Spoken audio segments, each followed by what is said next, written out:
So if you followed the installation and the startup instructions, there are different ways to get Emacs up, but you should see this screen. I'm going to talk through the different parts of this screen in the next sections, but the first thing, of course, you need to know is once you have the screen, how to suspend or kill it.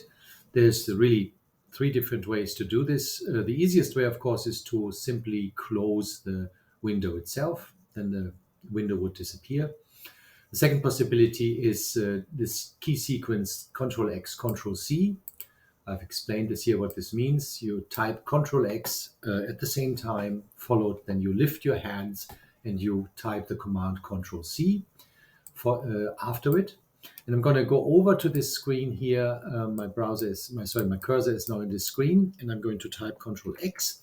And then you see at the bottom, you should see Control-X, but as soon as I type Control-C, the Emacs will disappear. So every control command is going to show up in the buffer, except a few that are executed before you can enter anything else. I'm going to do this, and Emacs disappears. I'm going to start it up again. I'm doing this from the terminal, as shown in the last video, and here we are back. To open the tutorial, it's really important that you spend a little bit of time on the Emacs tutorial. This video or even my exercises can't really replace that. To do this, you type Control-H-T. So that's Control-H. You see the Control-H, and now you type T, and this gets you to the tutorial. Now you see in the mini buffer or the echo area at the bottom, I'm asked, resume your last saved tutorial, yes or no, because the tutorial is quite long. It saves, whenever you leave Emacs, it saves the location you were at, so you don't have to look around in this large chunk of text. So in this case, I have not done the tutorial before, then I type no. And if I have got to a particular place, I would type Y for yes. In this case, I type no, and I'm at the top of the tutorial. And this is the tutorial.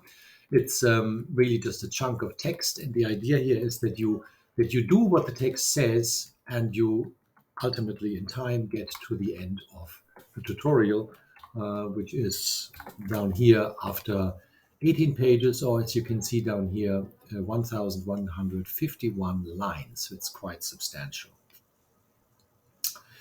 In the tutorial here, I say again how you execute this command, but we don't want to bother with this right now. One thing that's really important is if you type the wrong command. So if you get something wrong, which if you have multiple keys is quite easy to do, you can always abort the key sequence with Control-G. It's going to show this. Let's say I wanted to get out of this buffer. I wanted to type Control-XB, but instead I type Control-V. Actually, that is a command. Let's say I type Control-U instead. Now the echo area shows me I type Control-U, but I don't want to continue. I wanted to type Control-XB. So I type Control-G, and the mini buffer shows quit. The command itself is not shown, but you can also see I'm now back in the position to type what I wanted to do, which is go back to my previous buffer with Control-XB.